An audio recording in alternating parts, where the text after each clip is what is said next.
Danny, we're back for another episode, man. Breakdowns and Breakaways, episode 2.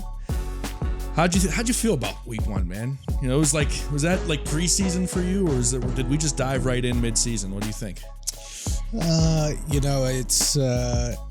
It's interesting. Last week was like the first week of the podcast, but the Substack started like a week or two prior to that. So honestly, I am just over the moon right now with the way the launch of everything has gone. The Substack specifically, I mean, I wasn't so naive as to think that, you know, maybe only a handful of people would subscribe. Like I knew I had a base of people that would support me in that. With that being said, I tried to set very, very realistic expectations. Yeah, for sure. Both for the short term and long term. Well, after a day, I had already blown those expectations out of the water, and over the past couple of weeks, you know, things have been moving along quite well. So I'm just extremely, extremely grateful and thankful for this opportunity and everybody's support. And I'm also floored at the way our first episode turned out. I mean, I keep telling everybody this, but you legitimately deserve all the credit for how well it turned out, because you set us up with this. You did all the production. And you know, the people who checked the podcast episode out, they seemed to think the production quality was pretty great. We did get rid of the black spot behind your head that drove me crazy, and it drove a couple of the viewers crazy. We didn't get rid of it. I'm just sitting right in front of it. We got rid of it. Before we go any further, obviously episode 2 of Breakdowns and Breakaways, I do have to shout out where we are. I completely forgot to do that last week. I was so excited about another episode of that. But Brandon Lehman has been a friend of mine since probably 10th grade. I think him and I have known each other for 15 or 16 years now. He's played guitar at my wedding. We've been in bands together. He has started this studio space, Little Giant, for stuff like this. You know, there's behind us in the other room, there is a full band setup. We've got a podcast room here that anyone can use. And, you know, he set it up so that we literally just set the cameras up, turn the lights on, hit record. And then when we're done, I have the files I need and I go home and I edit everything. So I just want to shout out Little Giant for having this space where we can do this. And, you know, if you have any interest in doing either a band thing or a podcast, check out littlegiant.io. But yeah, man, it's been a pretty cool time so far. These first couple weeks, it's been easy and allows us to do what we want to do. With all of that said, one of the commenters brought up Reilly Smith on YouTube and asked if we can kind of do a deep dive on Reilly Smith. And the reason why I want to do this deep dive on Reilly Smith is because you brought Reilly Smith up last week. And you said that Dubas and Sullivan brought him in because of his defensive acumen. More of a defensive. Well, it wasn't the reason they brought him in. It's one of the reasons. It was a component that they had brought up that they were excited about. And you brought up a good point that some of the stuff that you had seen on the surface or at first glance maybe didn't match up with that assessment. So I kind of wanted to do a deep dive on Reilly Smith and how he's going to fit into this lineup, where he's going to slot into the lineup. With Jake Guentzel being out for at least the first week or two of the season, is he going to be a part of the, you know, the replacement for Jake Guentzel, or at least a fill-in for Jake Guentzel? And how he, you know, does he fit in the bottom 6, top 6? Is he obviously he's a penalty kill kind of guy, but if you've watched Vegas, you know that he's also played some power play minutes and scored some power play goals. So just right off the rip, what are your thoughts on Reilly Smith and how he slots into this Penguins lineup? Yeah, with everybody healthy, assuming, you know, once Guentzel's back and assuming that all the rest of the forwards are healthy and everything is good to go there, I see Smith fitting in on the second line with Malkin. Okay. I'm still not really sure what's going to happen with the two top line right wingers and Rust and Raquel. Everybody knows that I think Raquel should be playing with Crosby full time, but everybody also knows that Crosby loves playing with Rust, and that it's really hard to tell a top 5 player of all time that you're not going to play with the winger that you want to play with. So I'm not sure who's going to end up on the right wing of the second line yet. I'm obviously throughout the season, both guys will end up there at some points. But with everybody healthy, I see Smith fitting in on that second line with Malkin. I think they want to have those pairs as Crosby, Gensel, and Malkin Smith. And I think, and I kind of touched on this a little bit last week, and you were actually the one that brought it up, that while Smith's defensive impacts and some of the metrics that we have on his defensive play, even though they showed that maybe he's not impacting the game to a great degree in his own end, that because he maybe is a more well-rounded player and, he might not excel in any component of the game, but because he is a little more well-rounded, he might be able to help the Malkin line out in that aspect because, Malkin is... I also said this last week, but I think sometimes Malkin's defensive issues get overblown because a lot of the time his poor defensive results or blown coverage are a result of him looking to push the pace up ice the other way by creating turnovers and hopping in and out of lanes and everything like that. So I think Smith will be able to help in that regard. And one thing that I came across from Corey Schneider, he tracks all kinds of different micro stats across the NHL. There probably isn't a person on this planet that watches more NHL hockey than Corey Schneider. And his data set showed that compared to other NHL forwards, Reilly Smith and the frequency with which he touched the puck and had puck touches in the defensive zone was in the top quarter of the league. So that right there already kind of shows where a little bit of the discrepancy is in the macro output of his defensive impact, and then kind of actually getting down to the detail and looking at what that actually is versus just a number that's coming out. Beyond that, though, I think another reason that Smith was an intriguing option for them is because he is a pretty good transition player. Again, I don't want to say that he's excellent in these areas of the game or that he's one of the best in the league at it, but over the past several seasons, Smith is continuously among the top forwards in the league in rush contributions, whether that's shooting himself or setting up his teammates. And I think as much as I love Jason Zucker and his fit with the Penguins, a lot of the time it seemed like even though he was a pretty good skater, it seemed a lot of the time off the rush, he just didn't really have that separation speed or that ability to make the most out of those rushes. And he also wasn't that great of a playmaker. Smith is not the greatest playmaker in the world, but he definitely has a leg up on Zucker in that regard. And I think that they want to lean into his rush ability, but they also want to lean into his passing ability a little bit to keep Malkin's goal scoring at a high level. One of the things that I noticed just watching him a little bit to get ready for this episode is the first thing I noticed was the transition game and how well him and William Karlsson together were able to make things happen on the move fast. And William Karlsson ended up with a lot of assists just bouncing the puck off of Reilly Smith's blade. Right. He was incredible at those little chip ins and those on the fly. A lot of one timers, and it's this. I think with the transition game, you have to think fast, and it's almost not even thinking. It's just intuitively, I know where to be. It's that instinct that just, I'm going to get to this place and make myself available for my line mate to just get me the puck and I'll get it fast. Yeah. And I loved what I saw of Reilly Smith doing that continually. They're coming up ice fast. Well, he gets, to pass to William Karlsson, right back to Reilly Smith, and he's always in front of the net, always has his blade open, always knows where to be. And like you said, I don't want to overblow Reilly Smith as if he's some 45, 50 goal scorer, but the ability to have that from a second line winger, that a guy that has that instinct that somebody like Malkin, like you said, can kind of blow up a little bit, inflate that a little.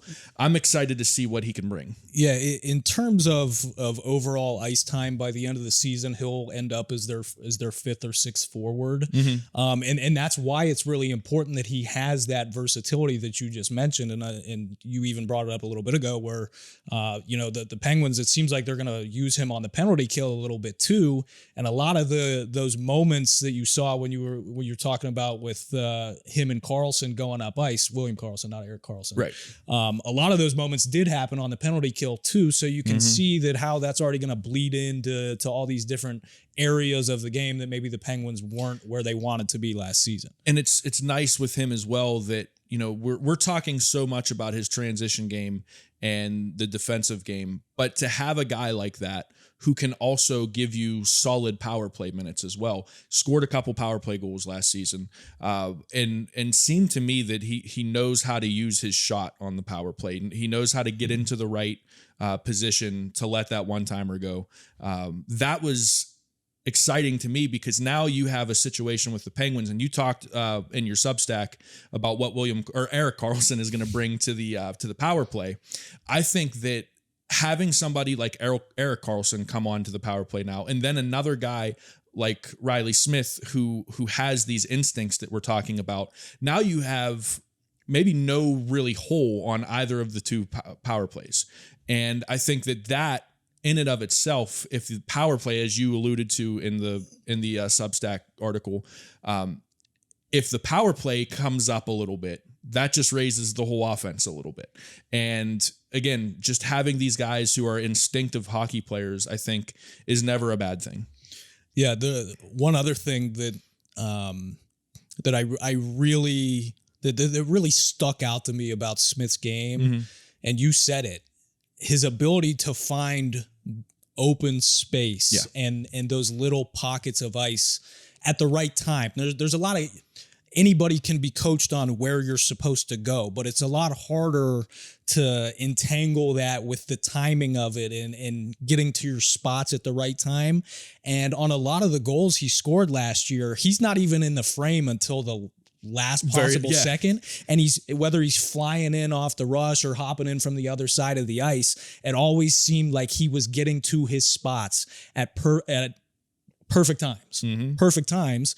And we've been talking, you mentioned his one-timer ability. He's very, very good. He's not one of those guys that, like, when he receives the puck or is hopping on a loose puck, he's not one of those guys that Ryan Poehling was a guy that did this last year that kind of drove me a little bit crazy, and I feel like it probably held him back a little bit as much as I did like him. He tried to over stick handle too much. It's like his hands are going too fast, and he was a fast skater, but his hands were going too fast for his feet. Smith is not a guy that's going to try and over stick handle or over dangle. Yeah, he's got some hands, but he doesn't need to corral the puck and dust it off once or twice for him to make an effective pass or get a good shot off. He can do it almost instantaneous. Right or wrong, how many times have you heard fans of the Penguins, or read on Twitter, they need to shoot the puck faster, they need to get rid of the puck faster? Now that is also always overblown, but there is some truth to what you just said. Get rid of the puck fast, especially if you're taking a shot. That's why I love one-timers so much. The goalie has very, very little time to react. Instead of receiving the pass, stick handle or two, and then shoot, pick your spot, just let it rip sometime. I mean, like, there's a time and a place for everything, but I loved watching him on YouTube, just letting the puck rip. There was no thought. It was just, I get it. I let it rip. One-timer, just go, just shoot. And I think the Penguins need a little bit more of that. There's definitely some confidence in his abilities, and as he should. He's been a really effective NHL player over the course of his career. Something that Mike Sullivan talks about a lot is the ability to play the game quickly. And a lot of the time, or playing the game with speed, right? A lot of the time people think that means, Kasperi Kapanen blazing up ice in a straight line as fast as you can. Well, yeah, you want to have that kind of speed, but every NHL team there's slow teams and fast teams, but every single team has guys that can burn by you, right? Speed alone, as we saw with Kapanen, isn't enough to be an effective NHL player. Or, if you predicate your team around having a bunch of fast guys, well, that's not going to be good enough just to get you by and get you to where you want to be. When Sullivan's talking about playing with speed or playing the game quickly, he's definitely talking about foot speed, but he's also talking about processing the game quickly, making decisions quickly. And that ties into being prepared and having a little bit of foresight and knowing where you're going to go with the puck if XYZ happens. And if hockey's a reads-based game, and it's the ability to tie those reads into quick processing power. And I think Smith will be able to bring that. This whole conversation lends itself to what do the power plays look like? For me, I think the first power play, I think for everybody, the first power play is pretty, obvious. You've got Carlson on the point. You've got Gino with him on the point. You have Sid, Gensel, and Raquel when everyone's healthy. And I think that's a formidable power play unit. Second power play, though, when everybody's healthy, it's kind of where it gets a little... It's quite the... it's a murky... It's a hodgepodge of random-ass NHL players. It's not quite a hodgepodge of nothingness, to steal a line from Boston sports people. But it's... So where do we start? I mean, like the first and obvious question, because he was there last year. Well, hang on. Okay. Here's where we start. All right, let's go. Chris Letang's your second Chris Letang is your second power play quarterback. Which is a great start. That's probably the best second power play quarterback in the NHL at that point. I'd have to take a look around the league, but off the top of my head, I can't think of any. I can't imagine. I know Letang was driving people crazy on the power play last year. There aren't 6 or 7 better power play quarterbacks in the NHL than Letang. No. So, you got him on your second pairing. So Chris Letang, second power play guy. Who is on the point with him? Do they go a fourth forward like they did last year and like they do on the first power play unit? Or does somebody like POJ really get an opportunity to be on the second power play with Letang? I really don't know. I want to say that they might run 2 forwards. Like last year, they had guys like even when Granlund came in after the trade deadline, like Granlund was out there with the second power play unit, so they were running 4 forwards and a defenseman. Now looking at the available options beyond who's going to be on the top unit, I'm not sure if there's 4 forwards there that would be, worth putting out there over just having another offensive defenseman and Joseph out there on the point. So the options at forward. So we're obviously Rust is on this unit. Yeah, assuming he doesn't magically use his in with Sullivan and Crosby to end up on the first power play instead of Raquel. Let's assume Rust, Reilly Smith, who we've been talking about. Then from there, you get who's your center? Is it who's taking face? Lars Eller, or I don't want to say it, but Jeff Carter. As awesome as Dubas has been, and for the giant breath of fresh air that has been breathed into the organization since the last regime was canned. It seems like a lot of people forgot that Jeff Carter's still on this roster. And if he's on the roster, he's going to play. Can I play devil's advocate with Jeff Carter? Are we gonna do this right now? He may have just had a bad season. And maybe if you shelter his minutes and you put him down as like a 4th line winger in the lineup, okay? And he's only playing 7-10 minutes a game tops.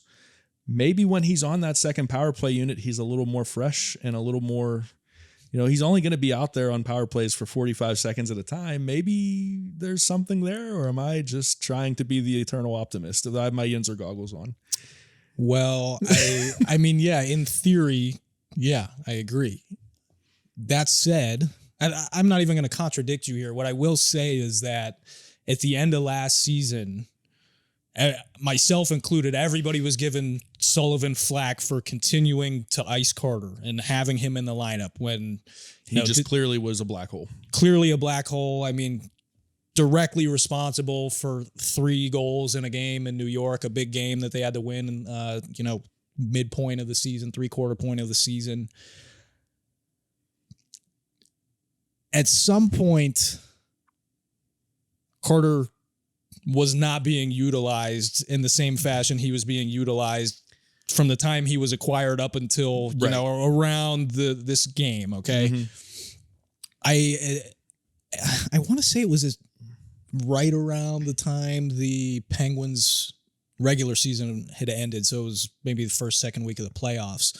I made a chart. It was like a rolling average of Carter's all situations ice time, and then another one of a rolling average of his 5-on-5 ice time throughout the season. Well, if you look at both of those charts, the last 30 games of the season, Carter's ice time literally was just a downward slope. Like Sullivan was very, very aware that he was ineffective, didn't have anything left. And during that time, they were still using him as their second power play center, and I didn't think he looked all that much better. Now, we could sit here and say, well, is Carter, with this offseason, did he take it seriously, and is he prepared to, come back and shut everybty up about the season no one he had? knows. No one knows, but I know what I've seen the past 2 seasons, and I know what NHL players in their late 30s look like. Yeah. The exception being the core here. But if it's not Carter, and I do think he's going to be in the lineup when the season starts, he might legitimately be your best option as your center on your second power play unit. I want to take this a different direction because they did bring in some fresh bodies, and there are some younger options available.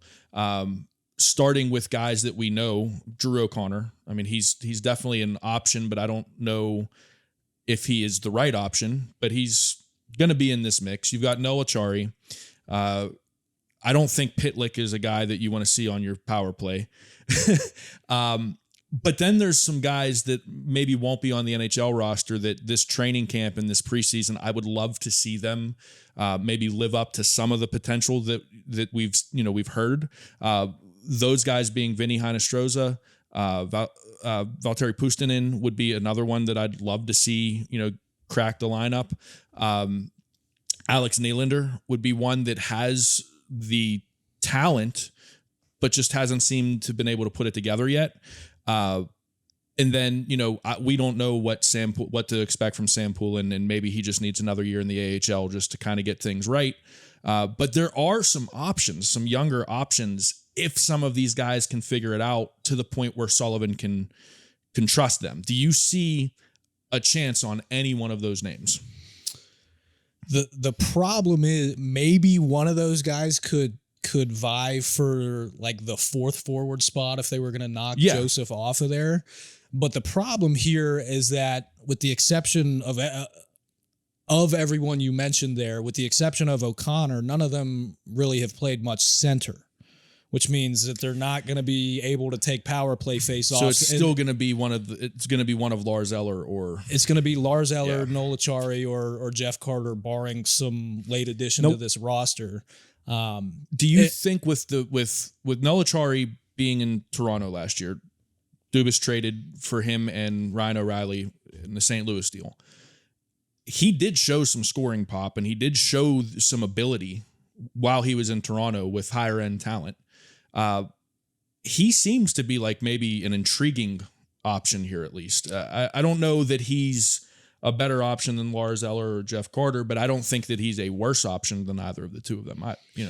Yeah, I mean, he especially of that group, I could see playing that net front role. I mean, Achari's kind of like a banger, a modern day banger type. He's running around with a lot of energy, looking to throw hits. It's kind of interesting. Some years he can't score at all, and some years he pops off for 15 or 20 goals. So it'll be interesting to see if the Penguins are able to capture. If the Penguins are able to capture one of those seasons, but because he has in the past put up a decent number of goals and knowing the skill set that he brings, and because he he can play center and take faceoffs, which, is super important here all of a sudden. Right.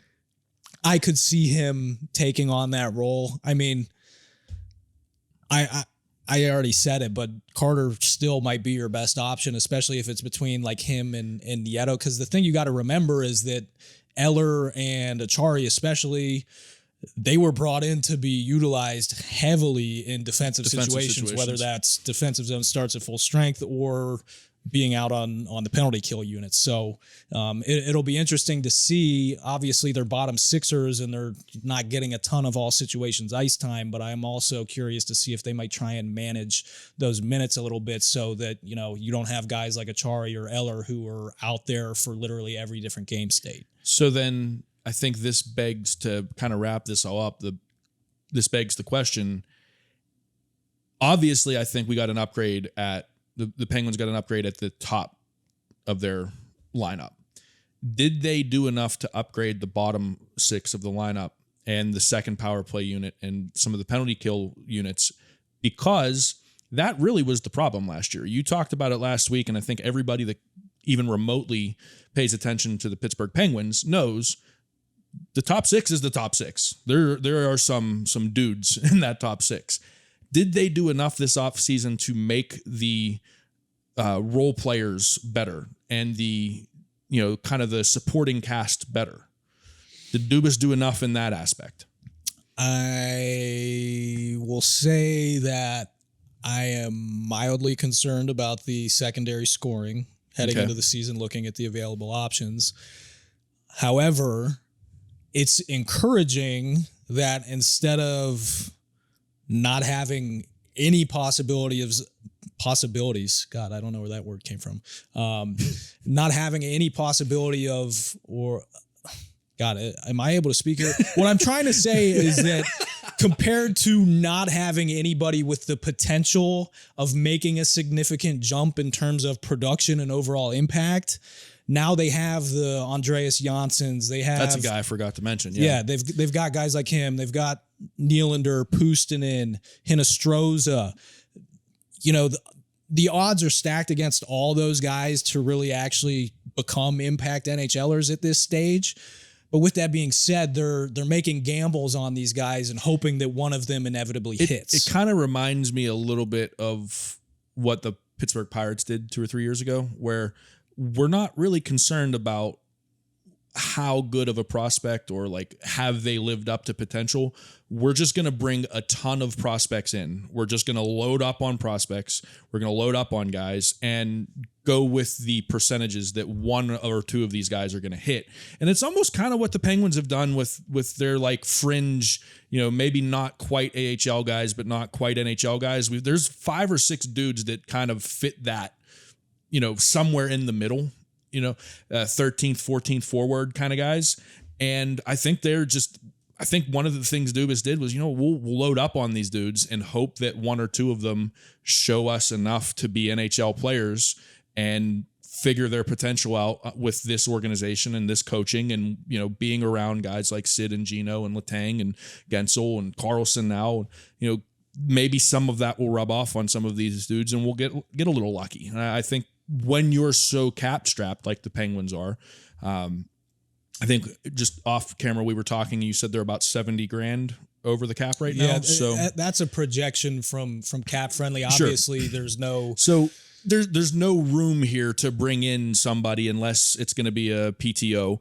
And even then, you still have to, when the season comes, figure that cap space out. So there's really not any room to play with the roster as it's currently constructed. So you do have to get a little lucky and hope that 1 or 2 of these guys pan out and figure things out. Look at the years they've won the cup. Just recently, the back-to-back cup years. Straight, not even playing. Yeah, but they had guys that came out of nowhere that were like, oh, he's good. Like, this dude's playing good hockey. This Scott guy, Wilson playing top 6 minutes. Yeah. So you need an element of that to make a cup run or to make a playoff run.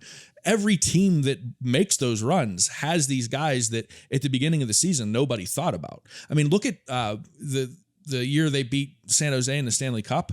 Mid-season, people were ready to throw Nick Bonino off a cliff.